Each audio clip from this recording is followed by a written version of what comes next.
नमस्कार, मैं विनोद कुमार शर्मा धर्मवाणी में आपका स्वागत करता हूं, अभिनंदन करता हूं। आदरणीय साधकों, आपने पिछले श्लोकों में यह जाना कि इंद्रियों को वश में कर भगवान के परायण होकर ध्यान में बैठने से परमात्मा से निकटता आती है।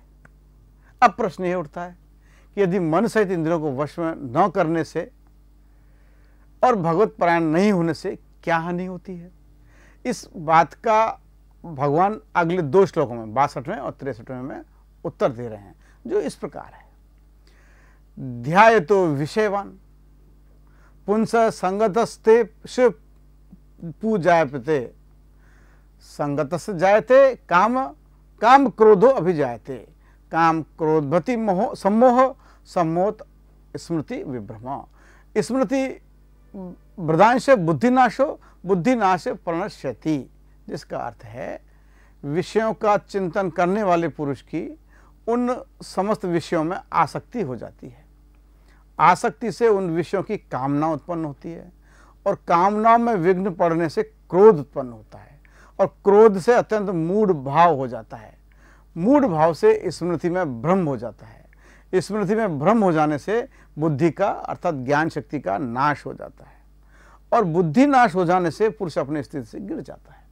इस तथ्य को इस प्रकार समझिए कि भगवान के परायण न होने से विषयों का ही चिंतन रहता है। कारण कि जीव के एक तरफ परमात्मा है, एक तरफ संसार है। जब तक जीव परमात्मा का आश्रय छोड़ देता है तब वह संसार का आश्रय लेकर संसार का ही चिंतन करता रहता है, क्योंकि संसार के सिवा चिंतन का दूसरा विषय ही नहीं रहता। इस तरह चिंतन करते करते मनुष्य की उन समस्त विषयों में आसक्ति, राग, प्रियता पैदा हो जाती है। आसक्ति पैदा होने से मनुष्य उन विषयों का सेवन करना चाहता है। विषयों का सेवन चाहे मानसिक हो चाहे शारीरिक हो, उनमें जो सुख होता है, उसमें जो प्रियता पैदा होती है, उस प्रियता से उस विषय का बार बार चिंतन होने लगता है। उस विषय का सेवन करें चाहे न करें, पर उसमें राग पैदा हो ही जाता है और राग पैदा होने पर उन वस्तुओं को प्राप्त करने की कामना, यानी कि यह वस्तु प्राप्त मुझको मिल जाए, पैदा हो जाती है। कामना के अनुकूल पदार्थों के मिलते रहने से लोभ पैदा हो जाता है और कामना पूर्ति की संभावना रही है, इसमें यदि कोई बाधा आती है तो उसमें क्रोध आ जाता है। क्रोध से सम्मोह होता है, अर्थात मूढ़ता आ जाती है। वास्तव में देखा जाए तो काम, क्रोध, लोभ और ममता, इन चारों में ही सम्मोह होता है।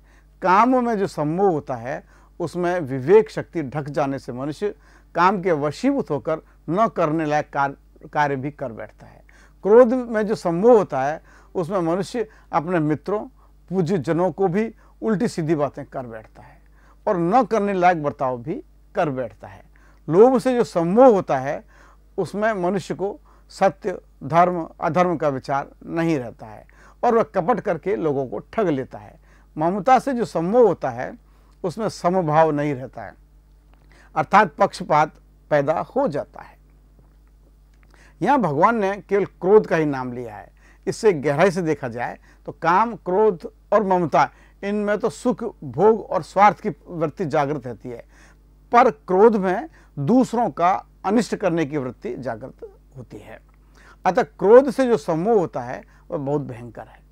क्रोध से मूढ़ता छा जाने पर स्मृति नष्ट हो जाती है, अर्थात आप जो अच्छे कार्य करने जा रहे हैं उसकी याद ही नहीं रहती है।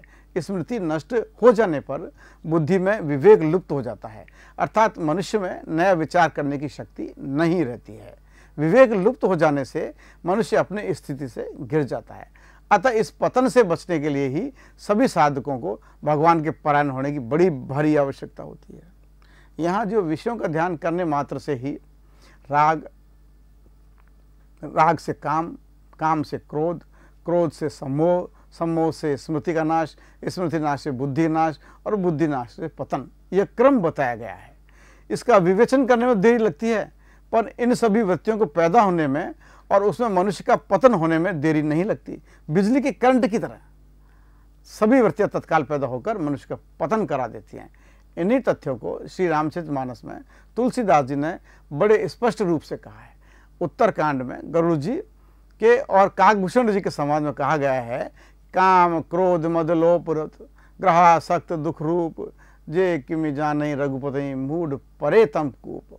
अर्थात जो काम, क्रोध, मद और लोभ में रत है और दुख रूप घर में आसक्त है, वे भी श्री रघुनाथ जी को कैसे जान सकते हैं?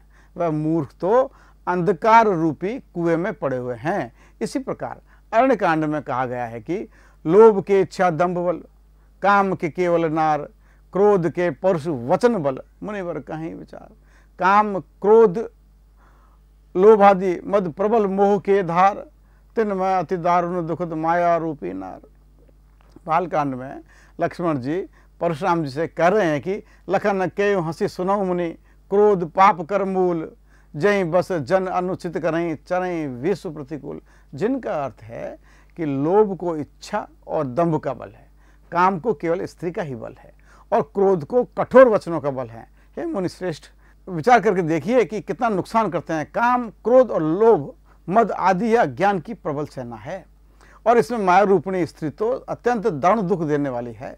लक्ष्मण जी ने हंसकर कहा, हे मुनि सुनिए, क्रोध पाप का मूल है, जिसके बस में होकर मनुष्य अनुचित कर्म कर बैठते हैं और विश्व भर के प्रतिकूल चलते हैं, अर्थात सबका अहित करते हैं।